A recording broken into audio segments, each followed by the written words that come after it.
You...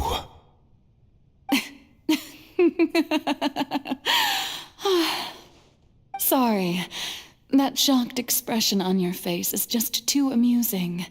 I couldn't help myself. You are not Farina. Who are you? The sweet sound of bewilderment. Marvelous. A sure sign that my attempt to deceive everyone was a resounding success. But to answer your question, I am Focalor. You know, the god. Focalor? Why did you deceive us? Oh, that wasn't my goal, of course. Goodness, no.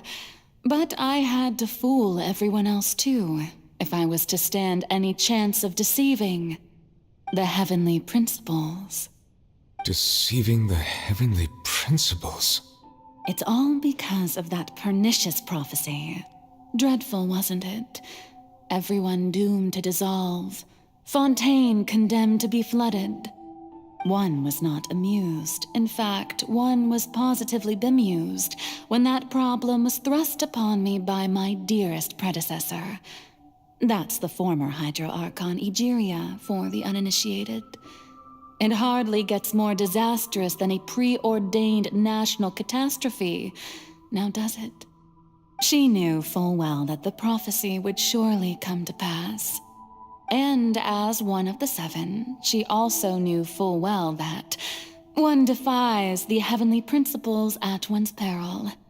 So yes, as you have no doubt surmised, it was a rather impossible situation that I found myself in.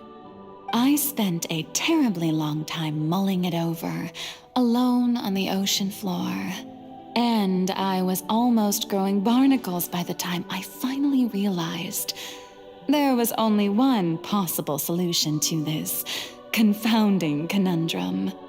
I had to outwit the heavenly principles, allow the prophecy to be fulfilled, ostensibly at least, while saving everyone at the same time. I'm a genius, I know. I can only assume that's why Egeria chose me as her successor. Although, looking back now, it was hardly the inheritance one dreams of. Between the task of saving the nation, the quotidian duties of the Hydro-Archon, and not to mention the original sin of creating a new race of humans, I dare say she left me quite a colossal mess to clean up. But one can only play the hand one is dealt. I did not choose this, any more than I chose to be one of her Oceanid familiars. So you were also once one of the Oceanids, transformed into a human by Egeria's hand? Yes, I was.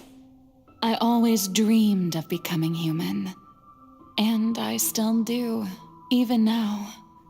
In my eyes, to be human is to be part of the greatest opera ever known.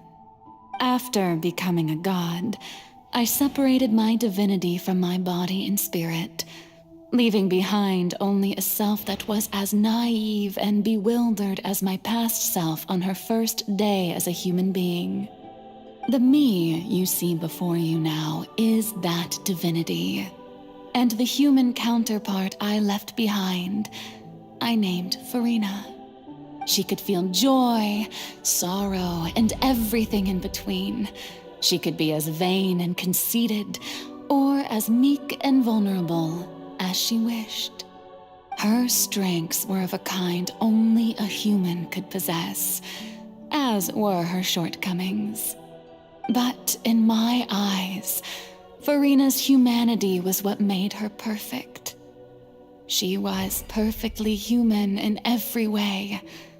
The person I always wanted to be. Anyway, so then I cursed her. All part of the plan, of course. The plan to deceive the heavenly principles. Do you still remember the final scene of the prophecy? The Hydro-Archon alone, weeping on her throne. In order that the prophecy might appear fulfilled, I invited Farina to be an actress, to play the part of the Hydro Archon in the prophecy. Under the curse I placed on her, so long as I, Focalor's divinity, continued to exist, she could not die. But nor was she free to live her life in the pursuit of happiness. Instead, she was forced to take the stage in the opera house, to embrace the role of leading lady, to forever play the part of the god from the prophecy, all to create a deceitful appearance of that prophecy coming to pass. I suppose now you probably understand why your court is called the Opera Epiclese. But Farina is only human, isn't she? Even though she has had a long life, her mind is no stronger than that of any other ordinary human being. I cannot begin to fathom what she has had to endure. It must have been torture for her. It has indeed. And although she is, in a sense, me in human form, I most definitely owe her an apology for it. It's been 500 years, and all along, she's been playing her part in the most unimaginably long, unbearably lonely, and agonizingly painful opera of all time.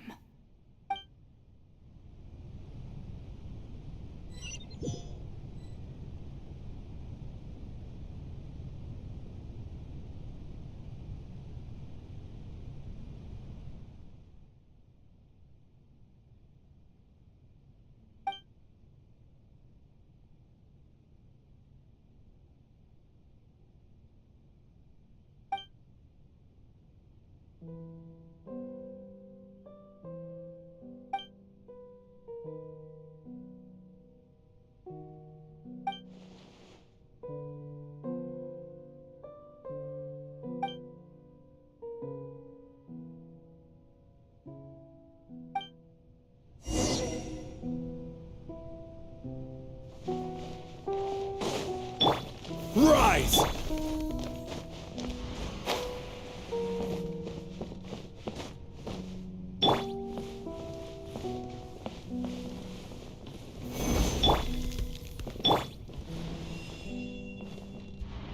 Quake! Rise!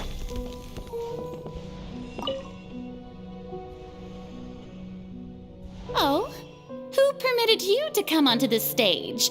Now, I understand your admiration for my august self, but I must ask you to keep to the rules. All right. It is not my intent to reprimand you. There is no need to state your name. Just be off with you. Do not distract me from my performance.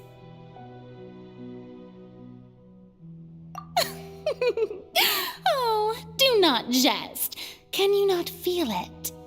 I am Focalor. The eyes of countless Fontanians are upon me. I must, at all times, display the utmost elegance and nobility.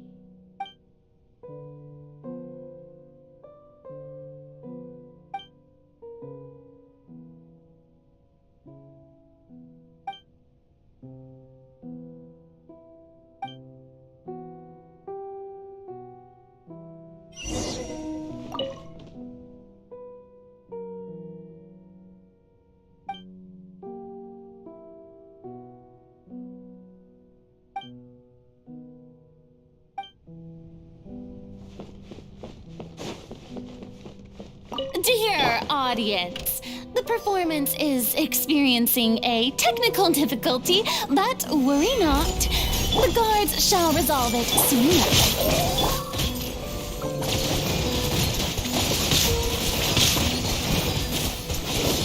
Water jet! Solidify! Dissipate!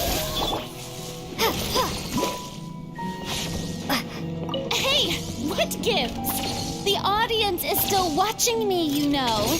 Guards? Wait, where are the guards? Guards! Stabilize! Commit it to memory.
Farina. Farina. Huh? Who's that? Who's calling me? Where are you? Be not nervous. Be not afraid. I am before you. Wait a moment. You're near me? How can this be? Mirror you, huh? You know what? That's not bad. Let's go with that. Mirror me? What do you wish to say? The prophecy. Have you heard of it? What prophecy? Wait. I know. I think. I don't know why, but it's in my head somehow. The people will all be dissolved into the waters, and only the Hydro Archon will remain, weeping on her throne. Only then will the sins of the people of Fontaine be washed away. Oh, very good. You know it well. What's going on? I can't seem to remember anything clearly. The only thing I know for sure is this prophecy. Will it really come to pass? Yes, it will. And that is why I've come to you. Disaster will come to Fontaine sooner or later. Things will develop just as the prophecy declared. There is no escaping it. But doesn't that mean everyone will die? I'm a Fontainian just like them. Will I dissolve too? Oh, don't worry. Magical meetings exist in this world precisely to give people a chance to turn things around. It is the reason why you met me today. I will tell you how to save everyone, but you may have to suffer somewhat. Oh, so there's still hope after all. Goodness, you frightened me. You spoke so much and with so much certainty. As for the suffering, well, I will admit that the first thing that came to mind was, why do I have to be the one to suffer? But if the prophecy will come true, I'll also die anyway, right? So if I've already met you as my magical meeting in this world, if there were scales, with all the people of Fontaine on one side and my pain on the other, is it not obvious where the scales should tilt? You truly are the perfect human, my ideal. I suppose this would also be the justice that belongs to you. Huh? Don't worry, it's nothing. Listen well. Fontaine has just lost its Hydro Archon. I need you to play a role, that of the new Archon. Play as a god? That's right. You must begin a never-ending masquerade. You must never let anyone suspect your identity. If you can keep it up, then I shall have my way of defying this prophecy. But should your identity be revealed, then all hope will be lost. But how will I do this? A human assuming the role of a god without being exposed. Don't worry. What you must do is not to turn yourself into a real god. You simply need to play the role of a god as humans imagine them to be. Being a human yourself, I'm sure you already know what such an entity would be like. Remember, your true challenge will not be pursuing divinity, but contending against humanity. I'm still not sure I understand, but I'll try. I'll try to do this. So, how long am I going to have to play this role? To accomplish this mission, you will have to stay on the stage for many, many years. You will endure and not grow old until your task ends. But I promise you, all will eventually end in a magnificent and dramatic trial, and everyone will be saved. A trial? Huh. How exciting.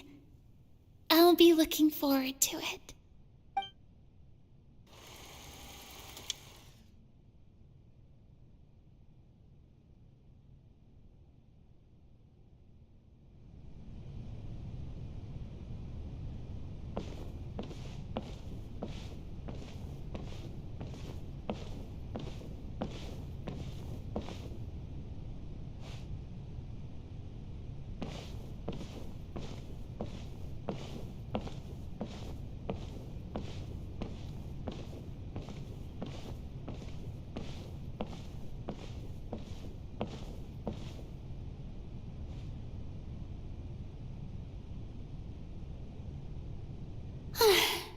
The Maison Cardinalise has announced my accession, but this is my first time facing the people.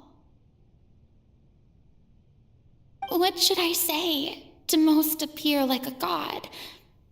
To be honest, I still don't know. Perhaps I should first try to act natural.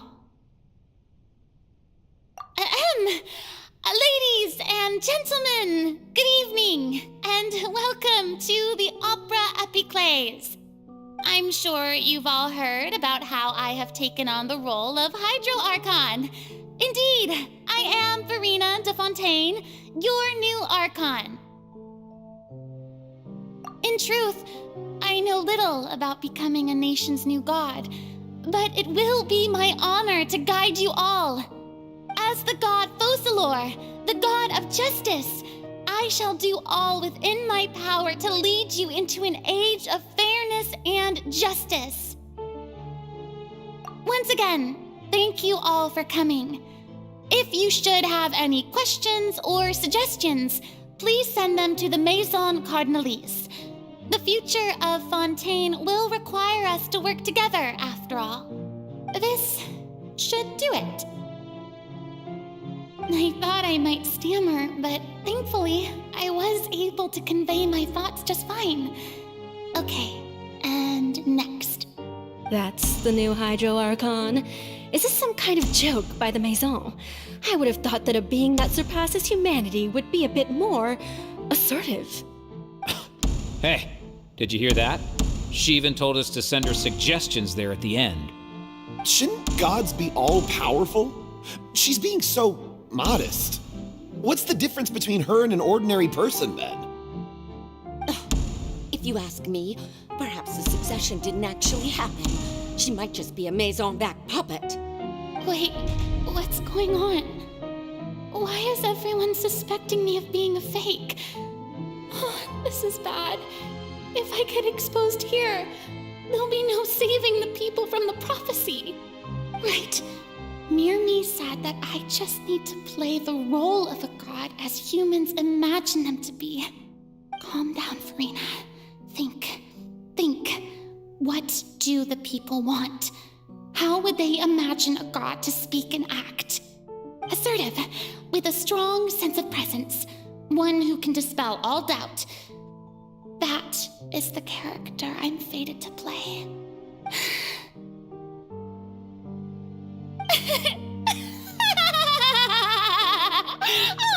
Oh, very good, my people. Only ones such as you are deserving of my rule. Now, I was wondering if some weak puppet were to one day come onto the stage and claim ownership of this opera house, would the children of Fontaine follow them? Well, it seems that you would all see right through them. Having passed my test, you are qualified to witness wondrous trials alongside my august self, here in this opera house. You may consider my previous act a door gift of sorts. I thought it was a debut that suited the atmosphere. Now then, let us be reintroduced. Ah, so that was just a performance. How could I have forgotten that we were inside an opera house? No personality. It's quite shocking, to be honest, but I suppose it's a better look than before. Such a fascinating and bold deity. How wonderful! Our future may yet be bright after all. It seems I've turned them around. Best follow this flow and restart my accession speech. My dear people, whether you acknowledge me or not, whether you trust me or nay, I say to you, keep faith in your ardor for justice.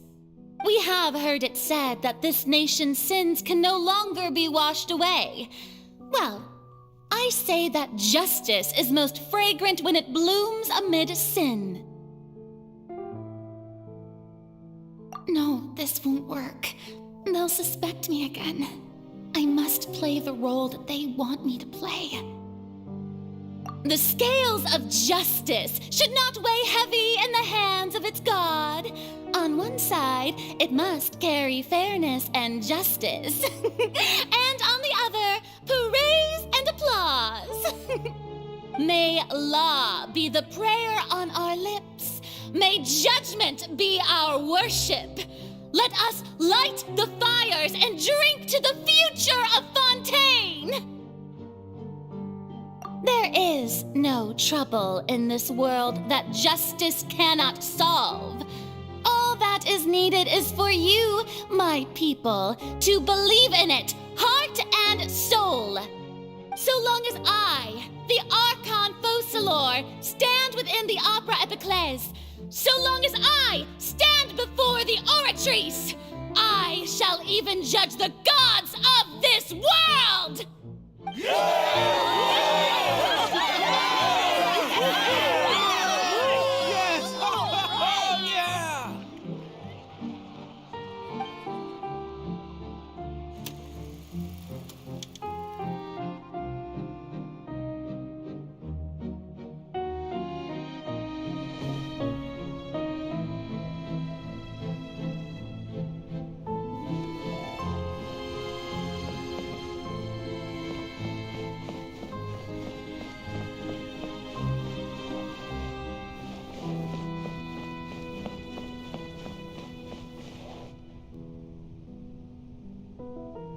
Lady Farina, here are today's case reports, as well as a summary of the follow-up for your perusal. Come now, was I not just at the Opera House in person? Leave these kinds of things to Neuvillette. Besides, none of these trials were the one that I'm looking forward to the most. If I may be so impertinent, what kind of trial are you truly looking forward to? A magnificent, dramatic, and wondrous trial. A trial to end all things. How could you hope to understand? That's true. I fear I lack the ability to grasp your divine thought, Lady Archon. No need for fright, and do not take what I said before too seriously. Go now, do your duties. The trial I await. It will come one day.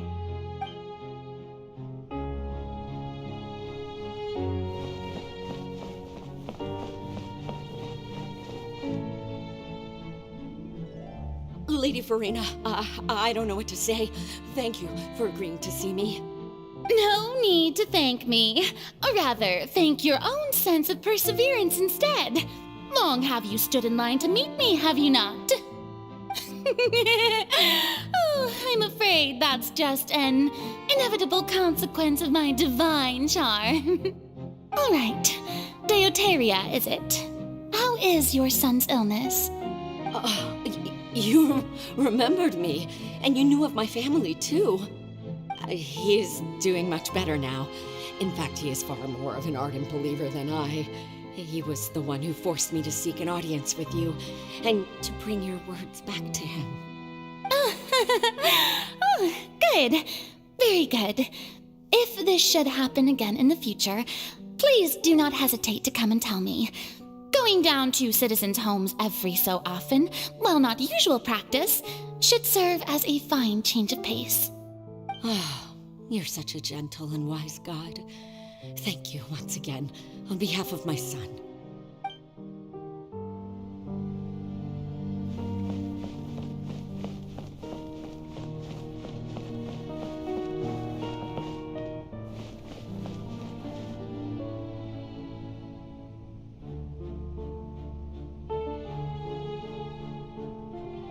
Lady Farina, here are the latest hydrological reports.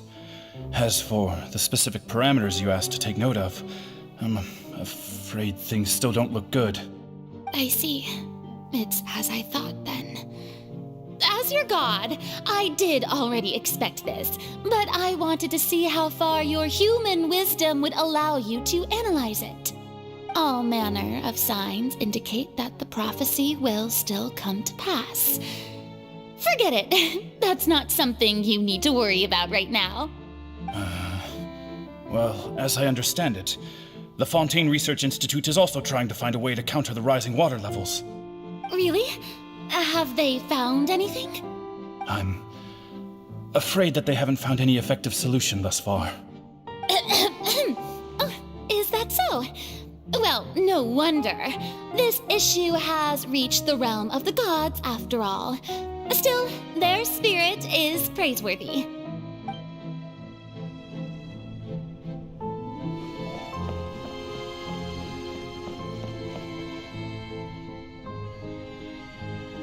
The day is finally over. I haven't had a moment to breathe this whole time. But it's good to see that everything's getting on track. There are no longer any voices of suspicion. Maybe this is fine. I just need to keep going, and everyone will be saved. All right, Farina, don't think too hard about this. You need rest. Tomorrow's a new day.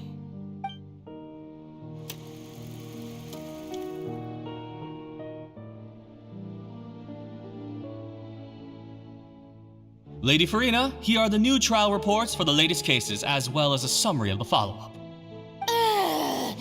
There'll be no need for that. I've seen them already. There's no need to go back over scenes I've witnessed in person before. Lady Farina, I've waited so long for this chance to see you in this manner. Indeed, my dear, loyal citizen. This joyous moment is an honor for us both. Lady Farina, we're detecting significant hydrological anomalies near Poisson. Understood. Keep monitoring. Keep me informed should anything come up at the Institute.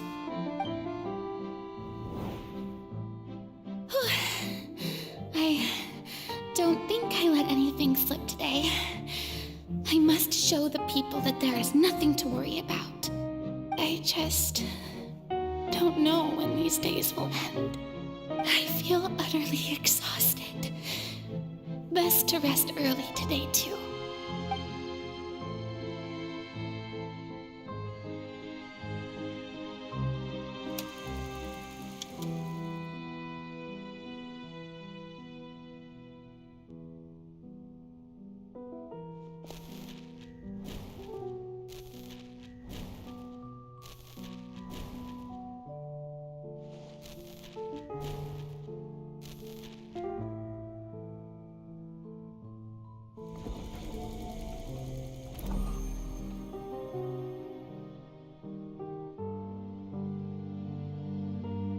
Lady Farina, it's like a dream being able to speak with you up close like this. I've heard that the first member of our family who was honored to receive an audience with you was Madame Deoteria, almost 20 generations ago. And what a fine family yours is indeed. It brings me great joy to meet such a faithful believer, a descendant of a line most ardent. Surely you exaggerate, Lady Farina. My lady? What is it, good citizen? Oh, are you crying?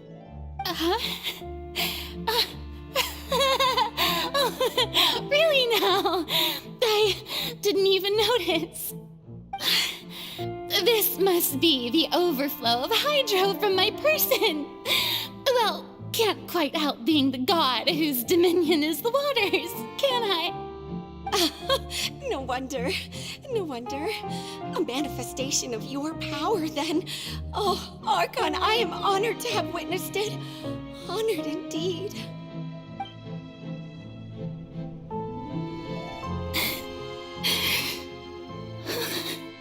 So interminable. So lonely. Just how much longer? Hundreds of years must have passed by now. Perhaps the show must go on for hundreds more. I never imagined that it would hurt so much. Have I reached my limit? No.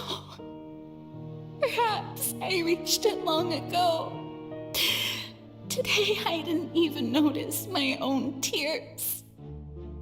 I want to tell someone, anyone, about this. But would that not destroy all I've done so far? I've conducted so many investigations across the centuries, but there's not even a sliver of hope that we might break the prophecy. All I can do is keep heart. I must maintain this act. It is the only way to save Fontaine.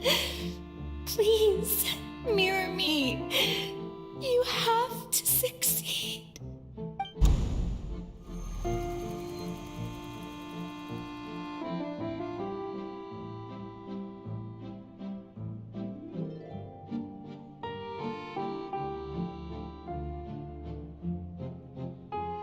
Farina, you don't have to shoulder this burden alone.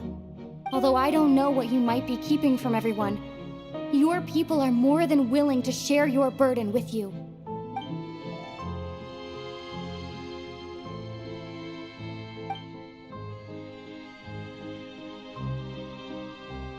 Share my burden. That's impossible. It was fated right from the start that this would be my duty alone. But even if your burden doesn't need to be shared, you can still choose to confide in someone. Just share it with me.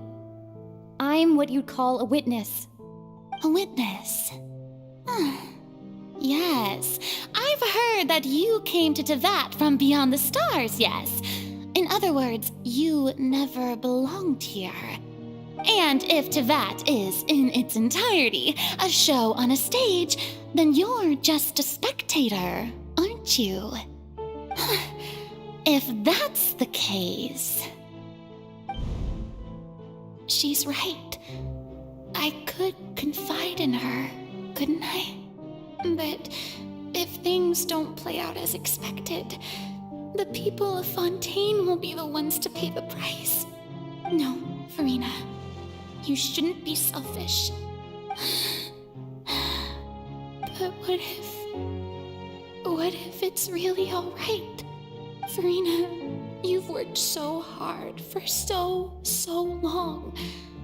Surely it would be okay to put yourself first for once. Just this once.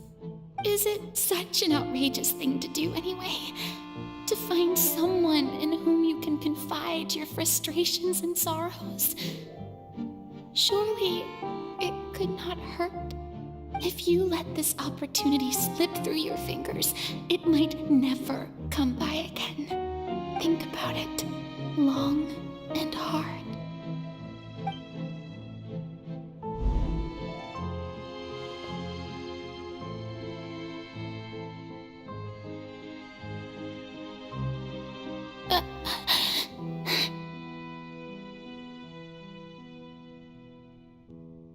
No, I have nothing to say.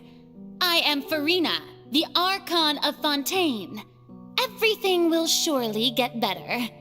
All you need to do, dear spectator, is to witness my performance until the curtains fall.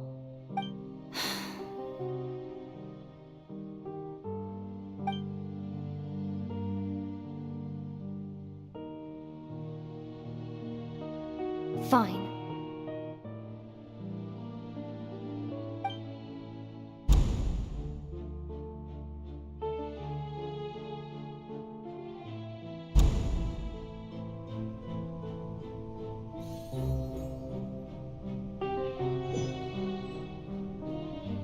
So even Farina doesn't know the truth? You've never once let her in on the full plan?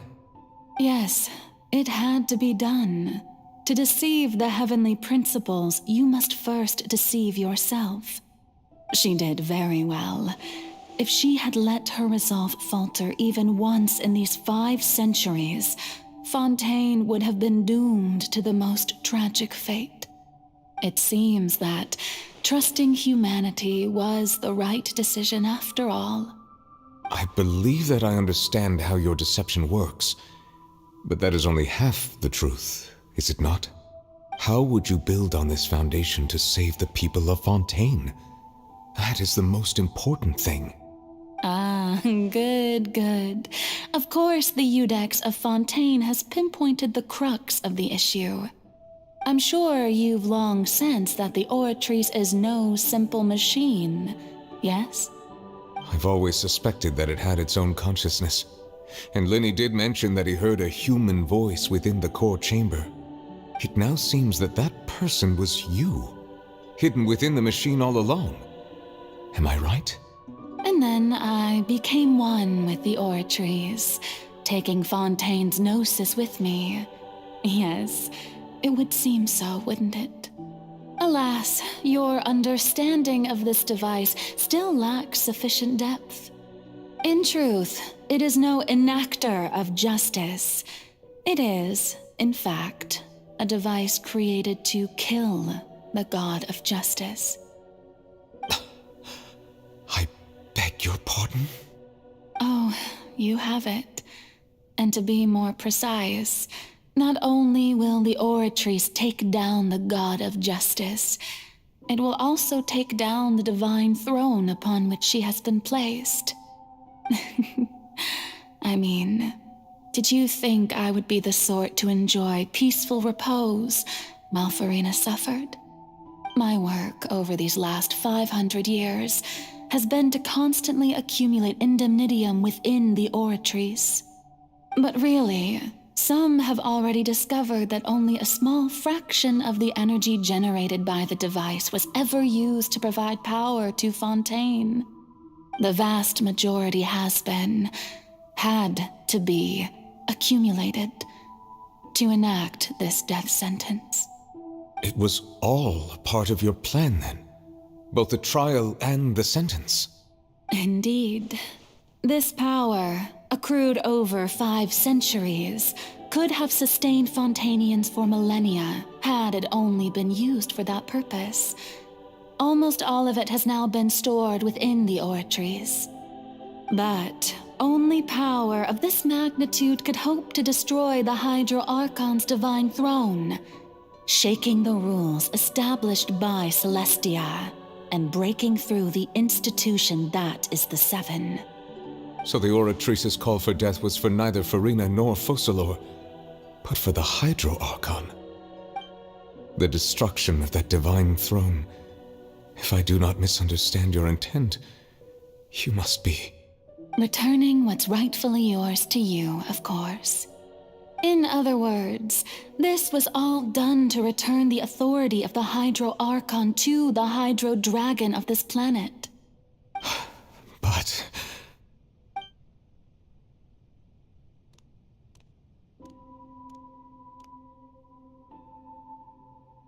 Oh, what? Getting sad again, are we? The authority of the ancient dragons shall soon be yours once more, O Hydro Dragon Sovereign. And this is the face you make.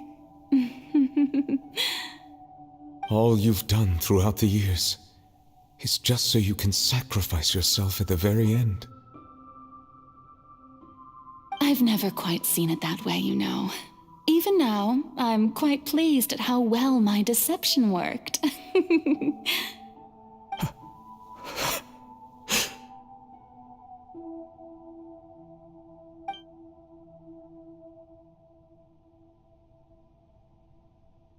Hydro Dragon, don't cry. I must say, had it been within my rights, I would have loved to judge the heavenly principles themselves. Were they not guilty of essentially the same crime? Egeria stole the power of the primordial sea, and the heavenly principles stole the power you ancient dragons possessed. I, for my part, am the god of justice. And is it not just that your original powers should be returned to you? Speaking of justice, I have always believed that justice lies in the process of pursuing human existence itself. So, if the theft of the primordial sea's might was Fontaine's original sin, then, leaving matters of procedural right and wrong aside, the descent of the Fontainians as humans and their right to exist in this world would be Fontaine's original justice. In other words, existence was Egeria's justice, and to me, justice is the continuation of that existence. Defying the prophecy and ensuring that Fontaine's people shall live on, that should be the justice enthroned over all others. At this point, we, whether it be myself or all other Fontainians, have shouldered the burden of this sin for far too long. Iudex Nervillet, the highest judge in our land, when you regain your full power as an elemental sovereign, what verdict shall you pass upon us? So when I was invited to the court of Fontaine to serve as Iudex, I see now that that was your idea too. At last, I now understand the true purpose behind this position. In the beginning, I was uninterested in human existence. But these 5 centuries of living alongside them have gradually brought about mutual understanding between us. And I have even attempted to feel as they feel. You are a devious one, Focalor. Things being as they are, surely you know that I could never declare them to be guilty.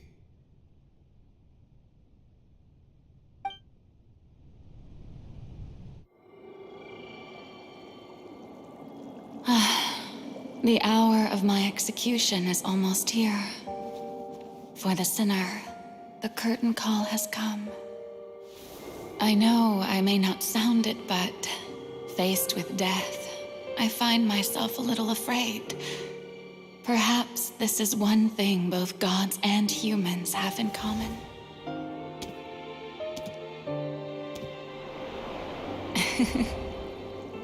Farewell, Nervalette. I hope you've enjoyed the part you played these 500 years.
Judex Nervalette, hereby declare, people of Fontaine, your sins are forgiven.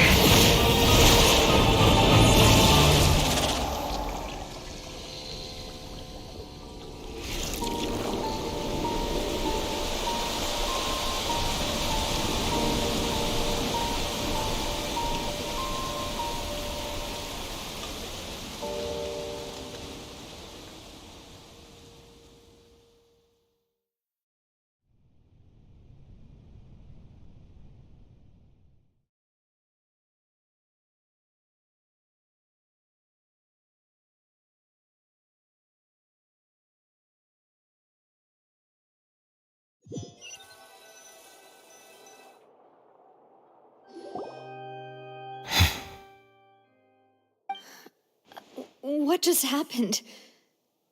Has the death sentence been carried out?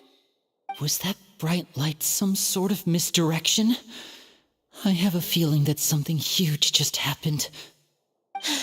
But since we're all still alive and haven't been dissolved, I assume whatever happened was good for us. It's time to end this. We must mete out punishment to that beast. But didn't you say just a moment ago that it can't be defeated? I have gained the strength sufficient to deal with it. Through certain means, I now have the ability to separate the power of the Primordial Sea from that creature.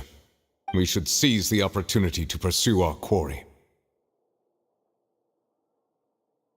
Traveler, now that the oratories can no longer function, I require an executor to help me mete out justice. The root of the calamities befalling Fontaine, the beast that enacts the prophecy. Its name is the all-devouring narwhal. Come with me, traveler. The hour of execution has come.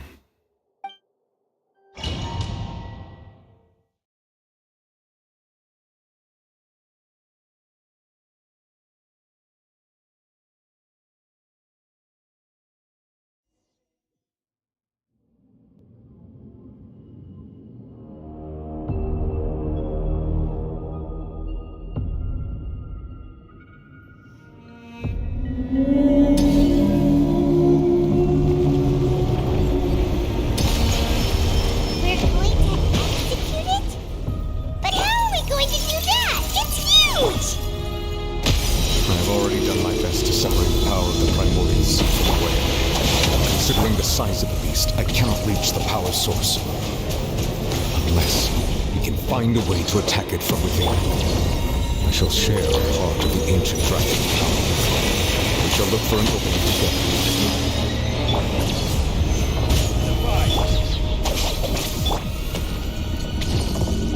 I can feel its sorrow turning into hostility.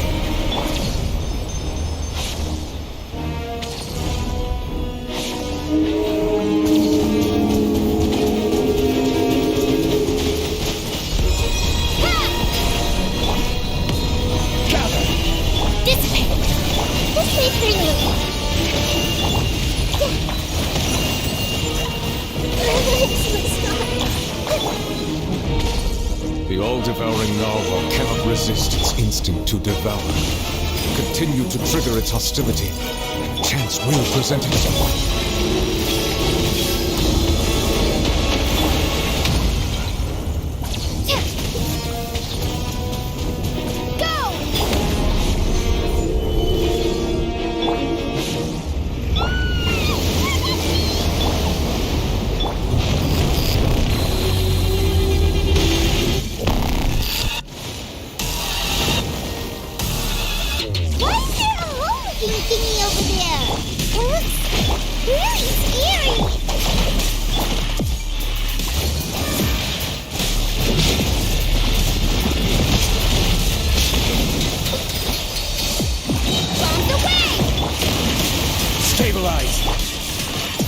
I have granted you my protection. Do not fear. Seize the moment. Use my power to suppress its roots from within.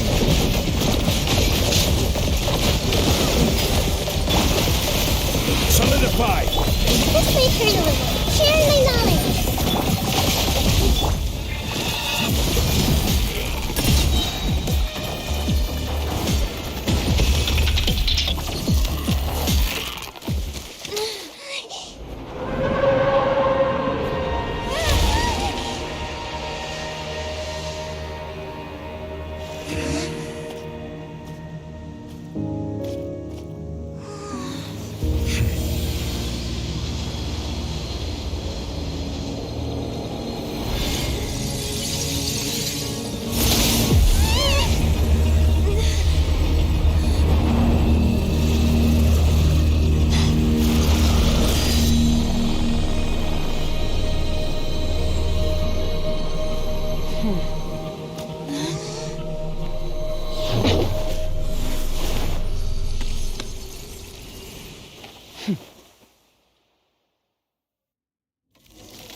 Thanks for helping with the cleanup.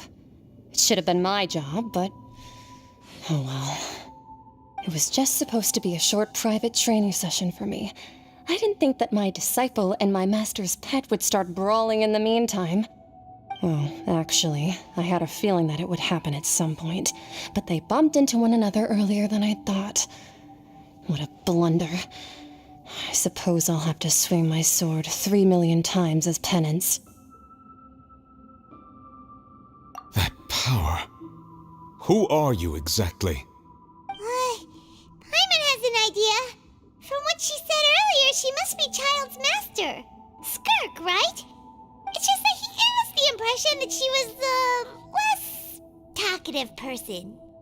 I simply did not have anything to say to the weak.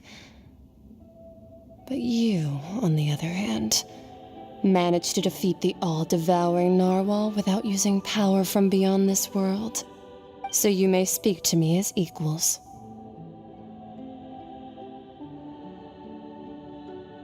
I have to agree. It's a strange use of a planet's primordial waters just to raise an all-devouring narwhal. That kind of power is wasted on it. It's not cooperative. It eats too much. And I have more important things to do with my time than pet sitting. The only thing that creature has going for it is its looks. All in all, it fails as a pet. Miss Skirk? I think you might have missed the point. The point being? Well, being that this pet almost destroyed an entire nation. So what sort of person is your master? Well, Child Oh, right. So you don't know him. Sorry, I assumed you did. His name is Sertologi. Huh? I am unfamiliar with that name. Huh. So Master isn't sufficiently famous. How should I describe him then? Have you heard of the name The Fowl? The Fowl? Still nothing? Well, how about the Visionary? Vetterfulnir then? Or Gold Rhindaughter? Ooh, that one we've heard! Rhindaughter's part of the Hexen Circle. She's Albedo's mom, right? Oh, so you do know that name. To be honest, I also heard all of those names and titles from my master. I don't actually know them either. But I suppose you understand now, yes? My master is likely a similar sort to Rhindaughter. They are both pursuing some form of perfection. Wait! Didn't you also mention a visionary person? Paimon didn't quite catch their name. Actually, never mind that. I believe it expedient to inform you that the all-devouring narwhal used up nearly all its strength fighting you. Such roiling hydro energies will prove difficult for the planet's deep seas to digest. As such, the fontaine back on the surface has most likely been thrown into chaos. In other words, the prophecy that you've been fretting over should now be in full swing. What?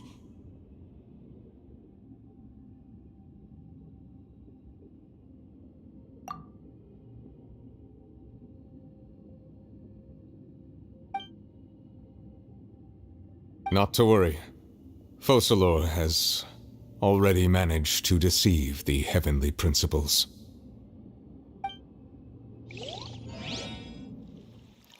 In the end, the people will all be dissolved into the waters, and only Farina will remain, weeping on her throne.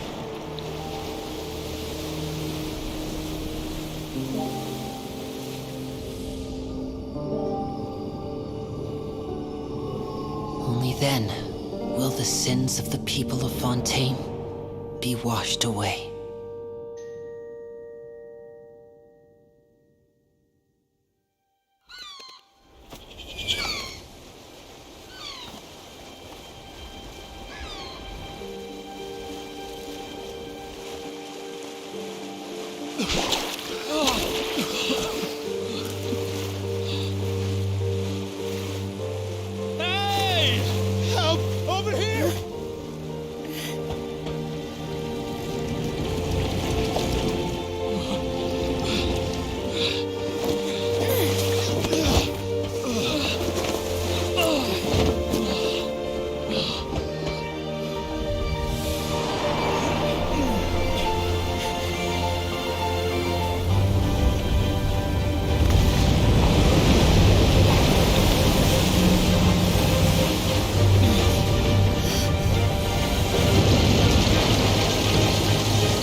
All hands, initiate emergency rescue!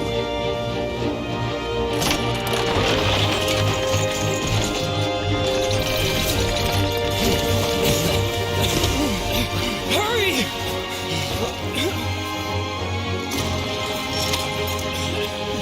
Hey, lend a hand!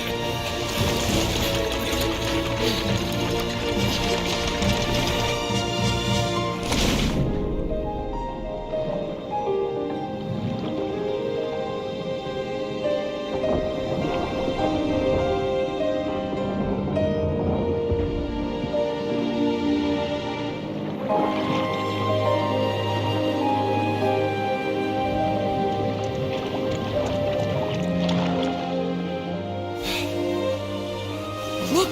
The water's receding!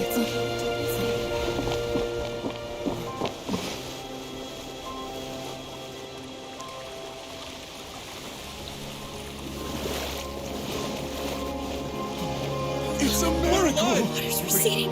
We didn't dissolve. The prophecy was wrong. The prophecy was wrong.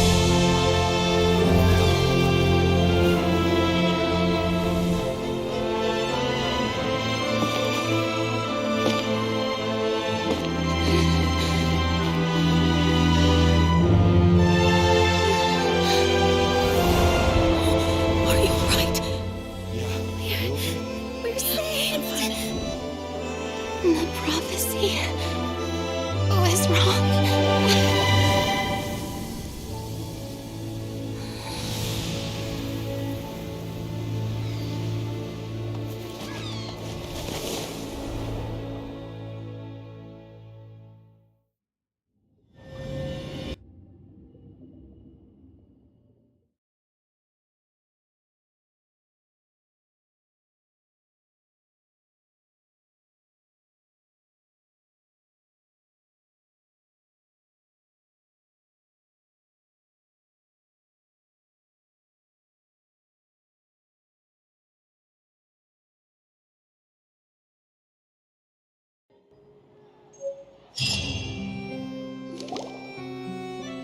The soil renewed. The Spina di Rosula talks post-disaster rebuilding. I recently visited Poisson to meet with Miss Navia, spokesperson of the Spina di Rosula, and we spoke about Poisson's present and future. Old soil can still give birth to new bloom, Miss Navia stated. Hope is like seeing a small cookie when you're starving late at night. You just need a little of it. Skyship Winglet, lunar brain of the Fontaine Research Institute. The various disputes that have arisen on account of Mr. Edwin have suddenly become a shield over the Institute, with Jurier turning out to be a once overlooked hidden gem. People always call the first researcher mad, but few know what to call the second. And should that latter person achieve a miracle, they would find it all the harder to find a word with which to classify him and his team. Wow! Paimon barely recognizes the people in the reports. Are those really Jurier and Navia? They sound like real big shots.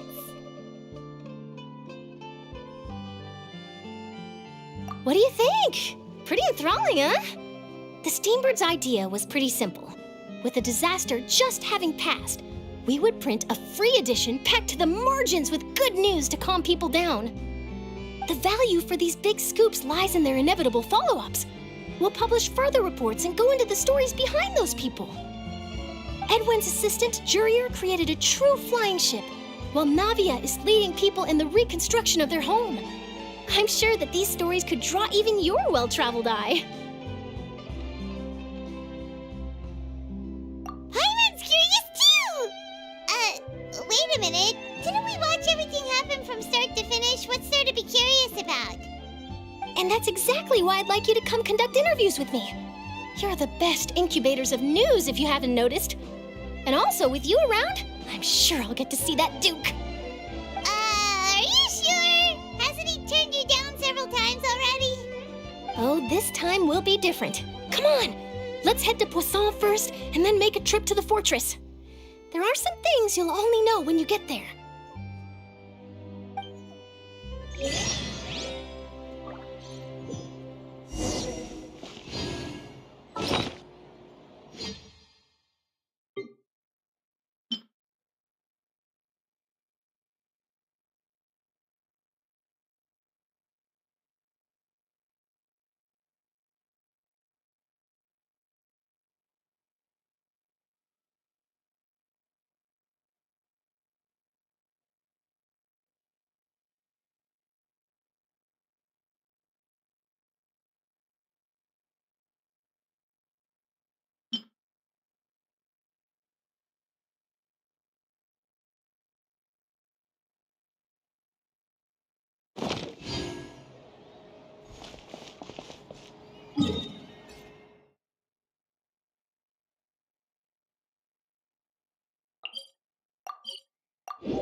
Navia! Oh, it's you. What brings you all here? Hey, we're just having a look around. I'm here to update myself on how things are going here. Oh, the Fatui are here too! Let me introduce you. This is Mr. Garunt Snežević. He represented the Knave in sending us a large amount of supplies, and is helping with our work. Our residents are hard at work as well. Thanks to everyone, work is progressing nicely. We've lost a lot of people, but we're moving forward. That will have to be enough. Hello, Miss Charlotte. I'm a big fan of yours. I especially like that article you wrote last year about Fontaine's stray cats. But if you don't mind, could you not emphasize our role too much in your report? It's not charity we're doing here. We just happen to share the same interests as the Spina. I get where you're coming from. I'll keep it as simple as possible. Or would you be willing to feature as friendly neighbors? That would be fine. Thanks! Oh, you're back too. How are things? We finished laying down the construction materials. It'll be another hour before the workers are able to go over there. Huh? You're here too, Clorinde? Well, her reputation's greatly risen after that whole duel business with Miss Farina, so she's here in Poisson to wait out the heat. All right. She really came here to help me out. There's too much to consider in the reconstruction of Poisson. The Spina has need of more decision-makers. And, well, I do already happen to be connected to Mr. Callis. Oh, wait just a moment. Do you mind me asking a few questions? You know, about how you felt before the duel, about what it was like facing down a god. There's lots of exciting material there, I bet. Forget it. I'm sure you can find a better theme than that, Miss Charlotte. I see you're the same as always. Couldn't you do me a favor, for Navia's sake? Well, if we're talking about doing things for my sake, you might as well just take a few more photos of me. Or of the Traveler. It's better than wasting time persuading Clorinde, at any rate. Of course I will. I'm not gonna let her off that easy. All right, then everyone who wants to be in the photo, gather up. And smile.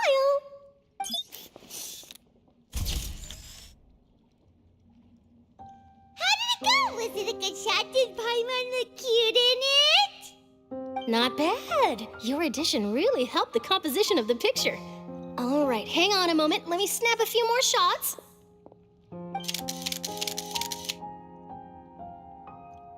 All right, that should do it. I'll be back here later anyway, so let's call it a day. You're very quick. Speed is of the essence when it comes to the news, and freshness is the key. Also, not to brag, but I'm pretty good at building connections. Who knows? I might eventually get that interview with you after all, Miss Clorinde.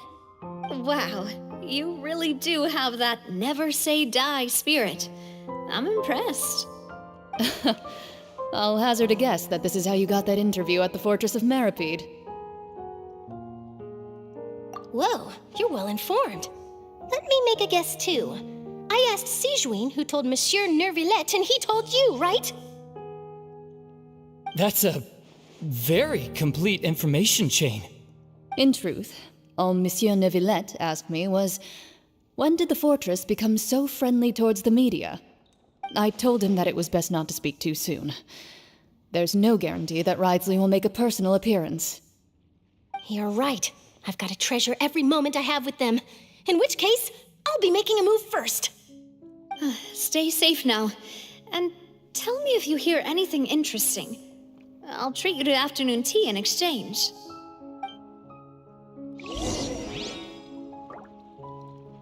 You seem curious about the fortress. Of course. That Wriothesley.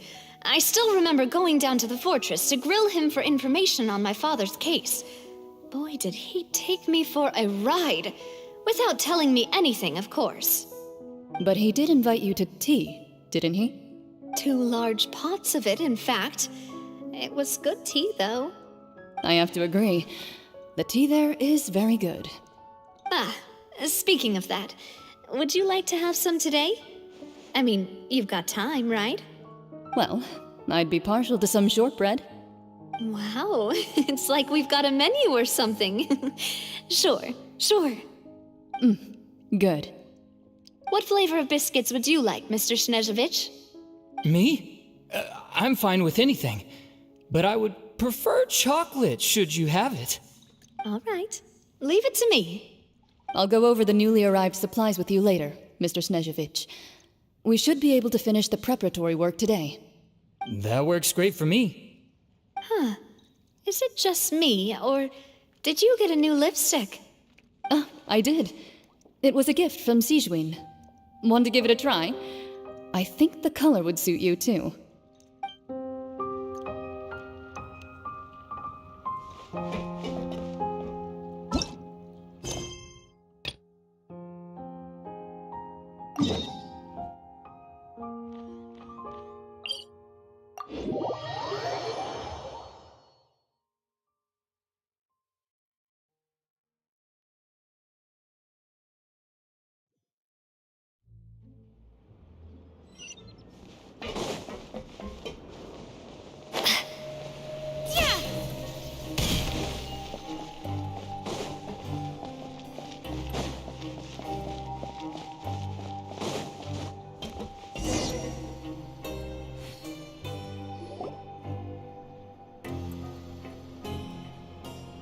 Wow, guess we're here again, huh?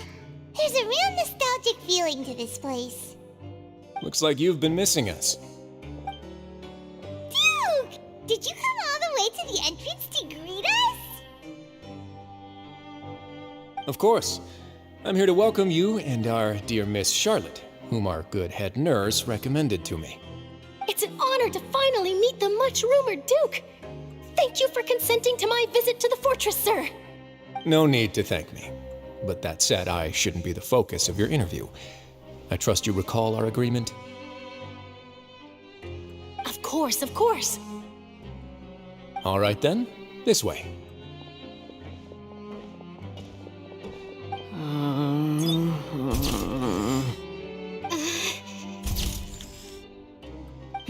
Hey, no need to be so nervous.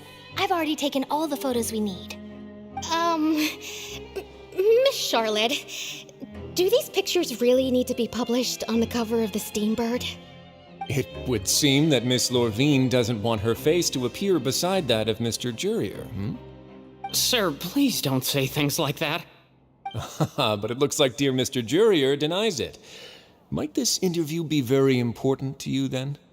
No, I just... This is my first time being interviewed, and I'm very thankful to the Steambird for... Now, I might not look it, but I actually did meet Mr. Edwin once. And I'll be honest, I enjoyed chatting with you more. You've definitely got more of that genius vibe going on. The boat that brought about a miracle, the ark that saved the people. Why, you recreated a myth back there, like an emissary of legend.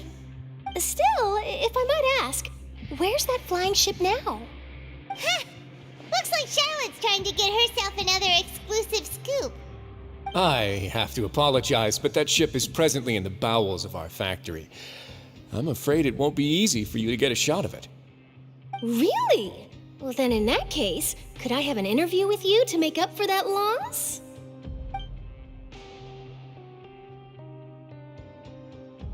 You already know my answer, I'm afraid.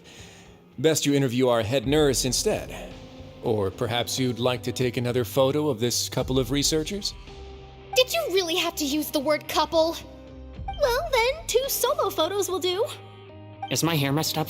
Please, someone help me have a look. Things sure are getting pretty lively here. We've seen this kind of thing before. Oh, seems like everyone's here. Would any of you like to try this new drink I came up with? Ah, Sijwin. Hey, Miss Charlotte. Why don't you, take some pretty photos of our head nurse? Sure.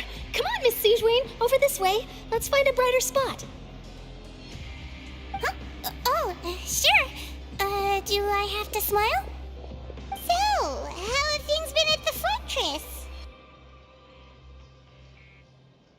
Same old, as you can see. Fontaine's undergone some changes, but this place is still more or less the same. Other than that flying ship, it got a tad too much attention, I think. That's why I decided to let the interview go through. We should direct more public opinions toward the behind-the-scenes heroes. Am I right, Mr. Jurrier? Miss Lurvine? You're too kind, sir. I believe that you too should have your day in the sun. Not that you would want that, which is a pity. I'll just leave the spotlight to you two.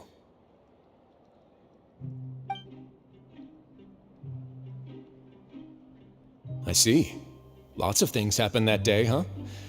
Anyway, regarding that Harbinger, I'm not sure you remember, but his 3 young followers are still waiting for his return.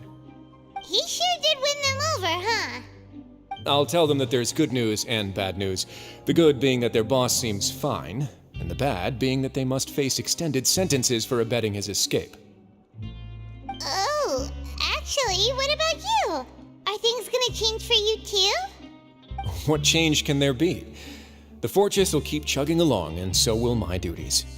As to what Miss Farina's departure will mean for the nation, and if our laws and governance will be transformed, we'll leave those to the folks in the overworld. Hey everyone, the photo shoot's done. Good. In that case, let's call it a day here. Thanks for your cooperation. Come on, Traveler, let's go. Till next time, everyone. There'll be a next time? Maybe. Who knows? I might write a story about the underwater factory next time. Until then. All right. Last stop, the docks.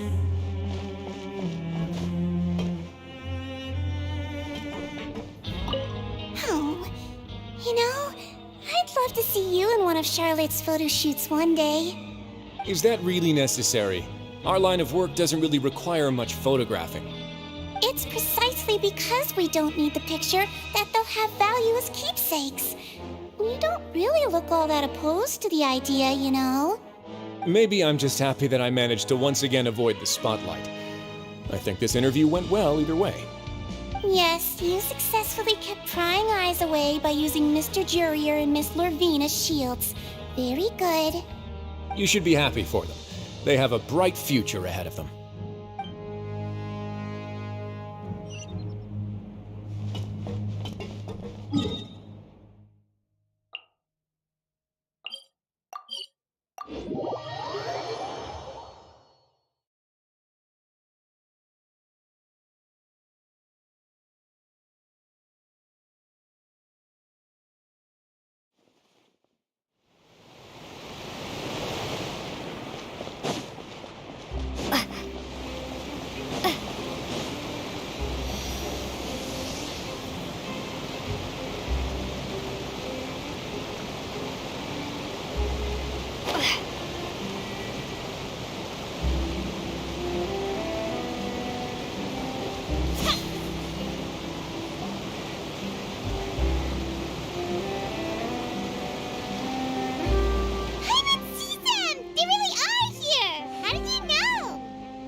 Navia mentioned that she stayed in touch with Linny and the others after working together. Apparently, they've been at the docks distributing these strange pockets the whole time since. Traveler, Paimon. Ah, and Miss Charlotte, too. Would you like a magic pocket? What sort of gadget is it? It's a wondrous bag that can be used to carry many things. The water level has returned to normal, but if you see any of your things floating around, you can use this to carry them. Or you could trick a friend into doing it for you. Trick a friend? I wonder which of my friends would fall for that.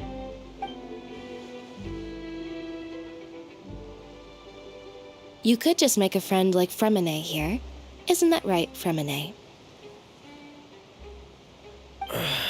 Is this what you meant by, I'll help you make some more friends? To be honest, that sounds pretty sweet. Could I have your contact, please? Sure.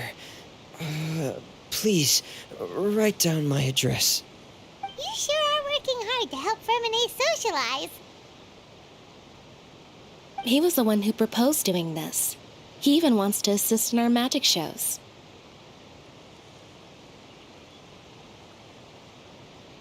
Yes, I was planning to first introduce Pear as an assistant, and later Fremine himself. In the future, I think we can leave underwater escape magic to him too. That said, would anyone want to see a diver escape underwater? Oh, it'll work out. Every journey begins with the first step. He'll become a part of our show eventually. Lynette, could you come over? Miss Charlotte says she wants to take a picture of us. Got it. My, that Charlotte is rather perceptive. She got rid of everyone the moment she realized I had something to say to you. So, how have things been, traveler? Father says that you did a great deal during the latest events. She's very grateful for your contributions to Fontaine. That's all right. We were more than happy to help. So, what's she doing now? Oh, I guess you haven't heard. Well, after Lady Farina left, Father and Monsieur Neuvillette opened negotiations, during which he gave Fontaine's gnosis to her as a diplomatic gift. A diplomatic gift? A gnosis? Yes, I was quite surprised at first myself. But when I thought it over, there were actually a number of things going for it. It could have been done as an apology for the incident with Lord Child, or as thanks for his help in tying the all-devouring narwhal down. Furthermore, Father did also lend significant aid to Fontaine and Poisson. That's true, but this is a gnosis we're talking about. Doesn't this seem a bit irresponsible? I would agree, but I've also heard that it seems that Monsieur Neuvillette has had a significant change of heart regarding the matter. So there's some reason for this that only Neuvillette knows about? I suspect you'll have to ask him about that yourself. Yes, speaking of which, I did see him strolling around the entrance to the Fortress of Meripede a while back. Isn't he real busy and stuff? Paimon didn't think he'd have the time for that. But back to the topic. The gnosis was given to the knave, right? What about Child? They say that he's returned to Snezhnaya to recover from his wounds. I hear that the recent disaster really did a number on his health. That's true. When you think about it, we've had loads of run-ins with the Fatui. To think we'd be allied with them this time. So shocked by such a simple switching of sides?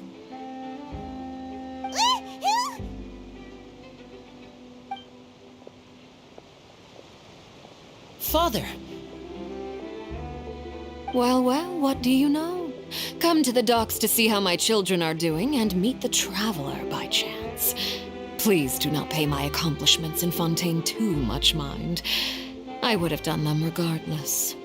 Are you going to take the gnosis back to Snezhnaya?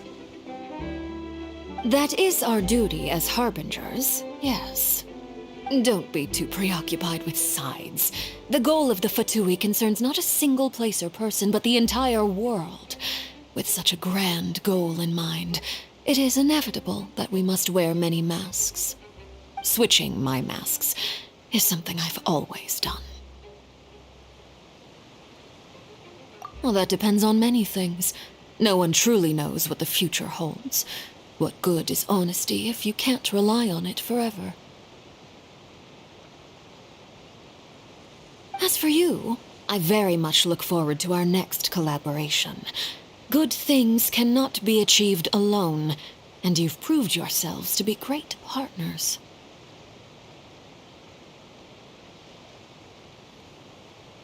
A vision?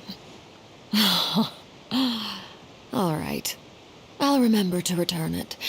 Thank you for keeping it safe for him this entire time. And that's a wrap for me. Huh? You're... Greetings, Miss Journalist.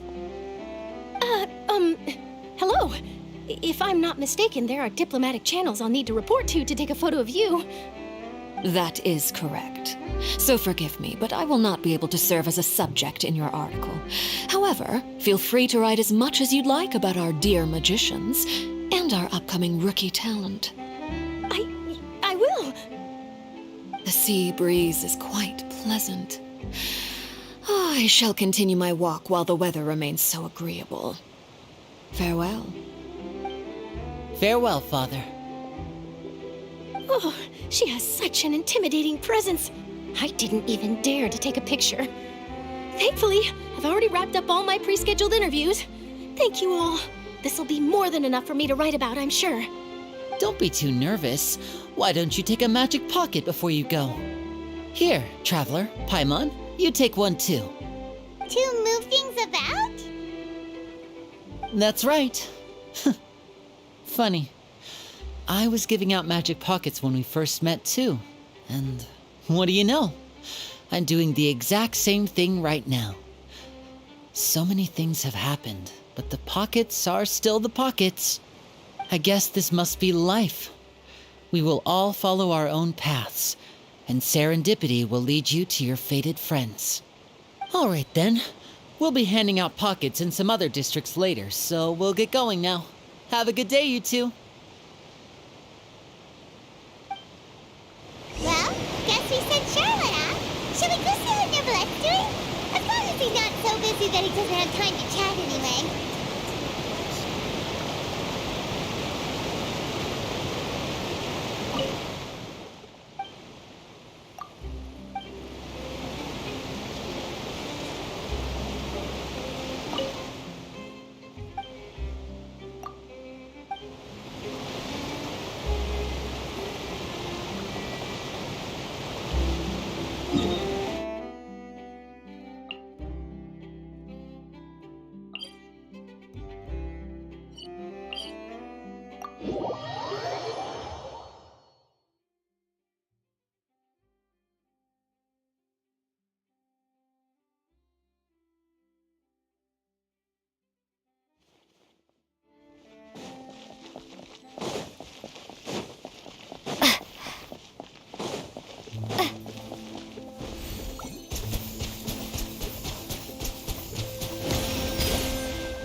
Honestly, I'm not a big fan of opera.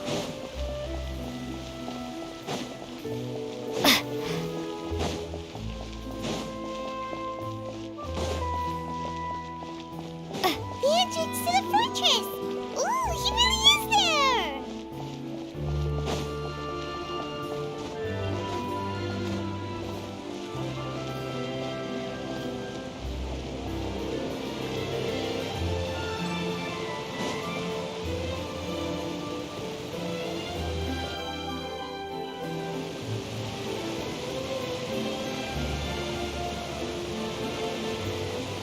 So, you really are here, Neverlet!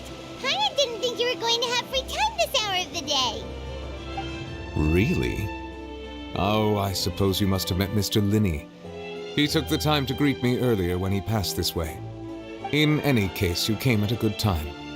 I was just considering reaching out to you to set up a meeting, so I may explain some things that I haven't had the time to before. Aw, Paimon's glad that you remembered. Thank you for keeping us on your mind, what with you being busy and all. Alright, let's have it then. How was Fontaine actually saved? The whole business is still quite the mystery to us.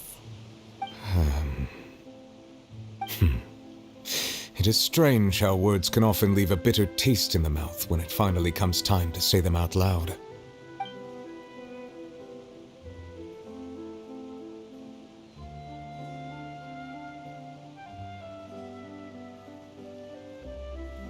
Whoa. So that's what happened? Focalor destroyed the divine throne of the Hydro Archon and restored your power to you, transforming you into a fully fledged elemental dragon sovereign. But Paimon still doesn't quite get what you did to save the Fontanians from dissolving. For me, the authority of the ancient dragons refers to absolute control over the hydro element. Fontanians were incomplete humans born of Egeria's use of the power of the primordial sea, with constitutions similar to that of mimics. But so long as those primordial energies remain within them, I could use the ancient dragon's authority to grant them true blood, after the fashion in which life was first brought into being on this planet. In other words, when I gave my verdict, Fontanians became true humans, and thus would naturally no longer be dissolved by water from the primordial sea. Focalor must have counted on you to make that decision as well. Your verdict was the key to making the prophecy appear to have come true while saving everyone. Yeah, and in a manner of speaking, Focalor finally managed to fulfill the original Hydro Archon's wish to turn Oceanids into real people too! It seems from your expressions that you still have more things you wish to ask. Ask away. I will tell you the truth as I know it. I have investigated his case along many avenues, and I have learned that he once fell into an unknown chasm when he was young. There, by chance, he awakened the all-devouring narwhal. But whether it be by sentiment or reason, that should not have been enough to consider him the root cause of the disaster. At most, he would have had tangential liability. As for the judgment passed by the Oratrice during the trial, whether it was due to that liability by association, or Focalor deliberately using him to buy time for us on the assumption that he would be able to hold the creature off, I cannot say. Guess Focalor had Fontanians in mind the whole time. In the end, it was thanks to her that they finally became real humans. Hang on a second. Paimon suddenly got another question. Back when Fontanians hadn't yet become real humans, were the children they had also transformed Oceanids? Life has always flowed like water. Do you recall how Fontanians would often come to the Fountain of Lucine to pray for children? Yeah, Lynette said the fountain is where all the waters in Fontaine converge. In truth, even those couples did not know that such prayers were no mere custom, but instead a form of ritual. Those Oceanids who were blessed within the spring water would later descend as new humans in the coming months. Paimon sorta gets it now. Either way, it seems like this ritual won't be of any further use, but it'll probably live on as a local custom. Ask away. I will tell you the truth as I know it. Yeah, about that. Risley said Farina has already left. What's that all about? Ah, Lady Farina.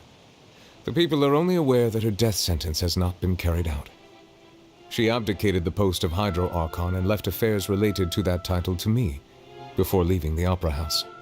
I related Focalor's words to her faithfully and completely. After hearing them, she seemed neither saddened nor comforted. She simply said that she was tired and needed to rest. Having said that, she then packed her things and moved out of the Opera House, not unlike how an ordinary person might. But she's still got a place to stay, right? You need not worry. I will make arrangements to ensure that she will not want for food, clothing, board, or travel. In truth, I am somewhat happy for her. The wear and tear on her spirit will, of course, take time to heal. But now that she no longer has to play the role of Focalor the Hydro Archon, she can finally lay down her burdens and lead a normal life. What about you then? What are your plans now that you've regained your full powers as the Hydro Dragon? After Focalor passed on, the Oratrice also ceased to function. This matter will directly affect our trials. After much careful consideration, I've decided to take over its role in our courts. From now on, I shall hear cases and pass verdicts by myself. Looks like you're still considering stuff from the perspective of the Udex, huh? As an elemental dragon, there are indeed many things that I must do. But this power and this duty, in a manner of speaking, you could say that both were granted to me. As such, before I attend to my other responsibilities, I must first and foremost continue to serve Fontaine as its highest judge. The duty of the Hydro Sovereign and the duty of the Udex shall coexist within my person. Additionally, the Hydro Archon's departure has brought about another problem, which is that the Opera House shall no longer produce indemnitium. That's true. That power was derived from the people's faith in the Hydro Archon, wasn't it? Wait, but the various mechs and machines in the city are all still okay. Where are they getting their energy from? As I am now, I have full command over New Musia, and it can serve as a complete substitute. Another reason why I cannot quite leave Fontaine immediately. Wow. This ancient dragon's authority stuff is really quite useful, huh? Ask away. I will tell you the truth as I know it. Oh, that's right! They say you've given it to the knave as a diplomatic gift or something! Leaving aside their intentionality, the two Fatui Harbingers have indeed done much for us during this crisis. Their sole remaining goal in Fontaine, at least at this point, would seem to be the Gnosis. The Oratrice has ceased to function. The Hydro Archon's divine throne is now no more, and I do not need the Gnosis's power. As such, it has lost all meaning for Fontaine. If the Fatui have impure designs, then we might as well accede to their request now, and avoid unnecessary conflict. What complicated considerations? Paimon thought you were just giving it to them out of gratitude to the knave and as an apology to Child. Ask away. I will tell you the truth as I know it. You will soon be heading to Natlan, I presume. I'm afraid that I have little talent as a travel guide, so all I can do is tell you what I know about that land. As far as I'm aware, Natlan can be said to be a nation of dragons. A nation of dragons? You mean like you? No, I suspect that I would not find myself welcome there. Unlike ancient dragons such as myself, the dragons of Natlan have undergone long years of development and evolution. Large numbers of them have entered a form of coexistence with humanity. Natlan is also the nation of war. War ravages those lands like an undying flame. There is one other piece of information I got incidentally from my negotiations with the knave that I believe may be useful to you. The harbinger known as the Captain has thrown his hat into the endless ring of war. The Captain. Sounds like a real tough customer. Seriously, everywhere you look, there's a Fatui Harbinger doing their thing. I suggest that you fully prepare yourself before going to Natlan. In the meantime, Fontaine's doors will always be open to you. Ask away. I will tell you the truth as I know it. Hang on a sec. Paimon's still got a question about the Gnosis. When we spoke to Linny earlier, he mentioned that your attitude towards giving away the Gnosis had clearly changed. We guessed that there might be some reason for it that only you were aware of. No wonder the House of the Hearth is the Fatui's intelligence division. They are certainly sharp. So regarding this specific issue, I was just getting ready to share something with you. What is it?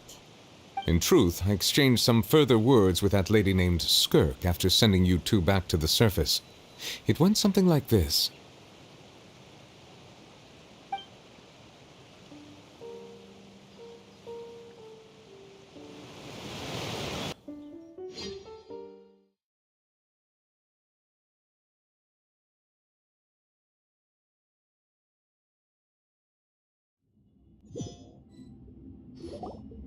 Well, we're going to head topside to see what's going on. You hurry over soon as well, all right, Nervalet? What next? The all-devouring narwhal isn't here, so I'm no longer getting any interference. I can finally catch the scent of your power, what it's made of. It is the authority of the planet's primordial dragons, but with something very similar to a god's curse mixed in. It's quite a novel blend. I'm sure I've encountered something like this before. What was it again? I do not know what you speak of. Of course. How could I forget? You should have the remains of the third descender on your person, yes? Remains? I've never heard of any such thing. According to your parlance, I believe it may be called a gnosis. Well, that much is true. After Focalor's divinity faded, she handed her gnosis to me. But I fear I have never heard of it described in the manner that you just did. I've been training with my master, the Foul, ever since I was young, and I have never returned to the surface since. So most of the information I possess, I got from him. It is only natural for those who are greater than humanity to possess a different sort of common sense, which is why there are so many problems in our attempts to communicate with humans. Regardless, You should probably get rid of objects of misfortune to prevent any disasters from befalling you. To live in itself is a blessing. But once a person dies, the bonds he once had with this world shall all turn to curses. What do you mean by that? No need to fret. These are just my personal thoughts, and my reason for no longer wishing to return to the surface. This third descender you refer to, who are they? And when did they die? Master never mentioned them to me. Perhaps it just wasn't that important for me to know. If you're interested, though, I could ask him. I'll be sure to pass the answer on to you next time. Next time? You believe we will meet again? I do. Wait. I have a disciple of my own, don't I? He can be the messenger then.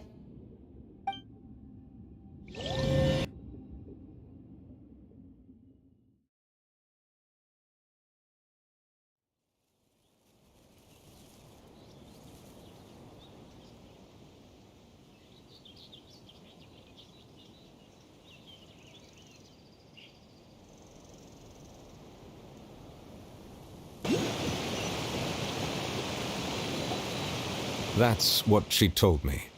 Whether it would prove useful or not, I wanted to pass that information on to you.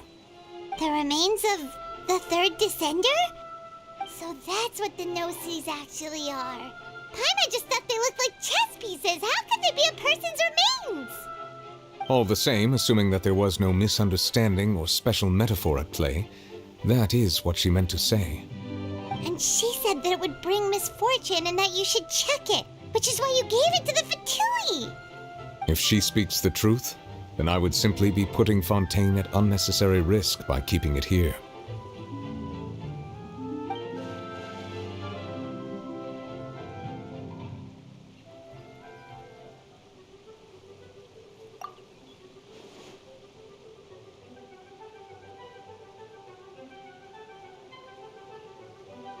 I had guessed that you might already be familiar with this concept, but I did not expect you to be one of them. That means that the Gnosis, which are exceedingly element-compatible and can even enhance elemental abilities, do indeed come from the third descender. I wonder, does your body also possess similar properties? Like being able to use elemental powers without a vision. That does sort of count as special compatibility, right? No, let's not think about this stuff right now. It just feels creepy. Comparing the Traveler to the dead third descender and all. That's what you say, but this topic still feels like bad luck. Once Child recovers, let's get some more answers out of him. Or go look for his master and get the answers that way. I too believe it unwise to make too many blind guesses when information is lacking. The same is true of being at court. All right. Whatever the case, it seems like the crisis here in Fontaine's over for now. Yes. All of Focalor's efforts were for this moment as well. But she sacrificed herself in the end as a god, and she suffered through all those years as a human. Was that really what she wanted? I suppose that would be the mystery of a god's will. I suspect not. But once in a while, I too would guess that if wishes were like the clouds in the sky, they will one day return to the earth as raindrops. Life flows like water, and rain is the final answer. The water levels may sometimes tilt one way or another, but the rain falls fairly upon all. And what, ultimately, is the difference between the rains that fall upon all of us?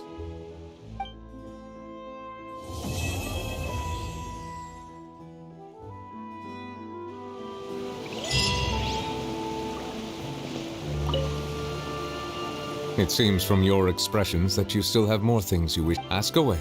I will tell you the truth as I know it. I suggest that you fully prepare yourself before going to Natlan. In the meantime, Fontaine's doors will always be open to you.